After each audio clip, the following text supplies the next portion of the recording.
So next question from solutions chapter is, दो liquid दे रखे हैं A and B, ideal solutions हैं। जो वेपर प्रेशर है सॉल्यूशन का containing 1 mole of A and 3 mole of B is 550 mmHg।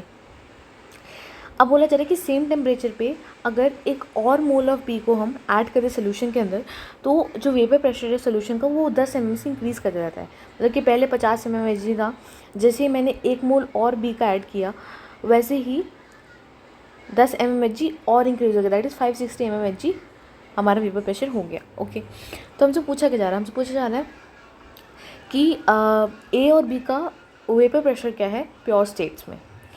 तो बहुत अच्छा क्वेश्चन है, बहुत कॉमन क्वेश्चन है। तो देखो समझने वाली बात यहाँ पे ये है कि पहली बात तो मैं ऑलरेडी ये सब सॉल्यूशंस लिख के लेके आती हूँ जैसे कि टाइम ज़्यादा वेस्ट ना हो।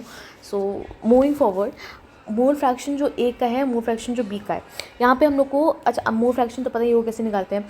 मान लो मुझे मोल फ्रैक्शन निकालना है ए का, दो moles of A upon moles of A plus moles of B, that is total number of moles नीचे होना चाहिए और ऊपर जिसका मोल फ्रैक्शन निकाले वो होना चाहिए। ठीक है, अच्छा अब तो अगर मुझे ए का मोल फ्रैक्शन निकालना है तो obviously moles of A is 1 and total mole is 1 plus 3 that is 4, सो 1/4। तो मोल फ्रैक्शन ऑफ ए कितना आ जाता है 1/4 एंड सिमिलरली हम लोग बी का मोल फ्रैक्शन भी निकाल सकते हैं दैट इज़ 3/4। तो अगर अब मुझे टोटल वेपर प्रेशर निकालना होगा तो हम जानते हैं P T is P A not X A plus P B not X B. ये बेसिक फॉर्मूलाज हैं जो हमें आने चाहिए। अब मुझे पता है टोटल वेपर प्रेशर हम लोग को क्वेश्चन में मेंशन कर रखा है, ये सब छोटी छोटी चीज़ें आप हाईलाइट कर ले करो, आसानी होती है। तो टोटल वेपर प्रेशर हमें पता है 550 है। ठीक है, मोल्स ऑफ ए 1/4 है। पी ए नॉट हमें निकालना है, देखो बोला है प्योर स्टेट में ए और बी का वेपर प्रेशर क्या है वो निकालना है, तो हम लोग इसे एज इट इज़ रख लेते हैं। एक्स भी हम लोगों ने यहाँ पे 3/4 लिखा था, रख दिया। पी बी नॉट हमें निकालना है प्योर स्टेट में, रख दिया। ठीक है, अभी द कॉमन हम लोग यहाँ देखें तो 4 कॉमन आया, तो 4 को हम लोगों ने इधर भेज दिया। ये बेसिक मैथमेटिक्स है, तो ये इक्वेशन मेरे पास बना जाती है। लेकिन अब हमें पता है अगर एक इक्वेशन में 2 वेरिएबल्स हो तो उसके लिए 2 इक्वेशन चाहिए होंगी, तो अब एक और इक्वेशन बनानी पड़ेगी टू सॉल्व इट।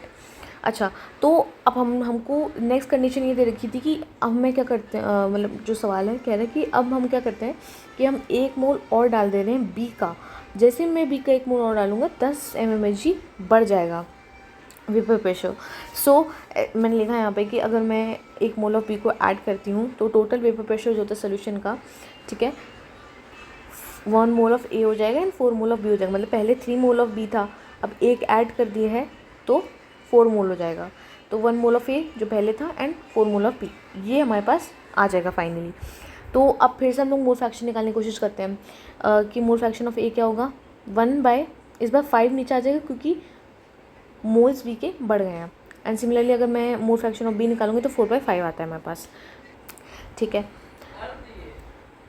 अब जैसे मैंने बताया कि जैसे ही हम लोग 1 मोल ऑफ बी को डालते हैं तो हमारा 10 mmHg से इंक्रीज़ हो जाता है। तो 550 था, 550 में 10 मतलब ऐड कर दोगे तो आपको बस क्या आ जाएगा 560 आ जाएगा। तो मैंने यहाँ पे टोटल वेपर प्रेशर 560 लिख दिया है एंड यहाँ पे 5 जो डिनोमिनेटर में उधर जाएगा मल्टीप्लाई होगा, हमारे पास इक्वेशन ये बनेगी। तो पहली इक्वेशन हमारे पास बनी थी ये, दूसरी हमारे पास बन गई ये। अब हमारे पास 2 इक्वेशन बन गई है 2 वेरिएबल्स के लिए। तो अब इसे सॉल्व वगैरह करेंगे तो हमारे पास सॉल्व करने पे, दोनों इक्वेशन को सॉल्व करने पे पी ए नॉट आता है 400 mmHg, you can try solving it, and P B not आता है 600 mmHg।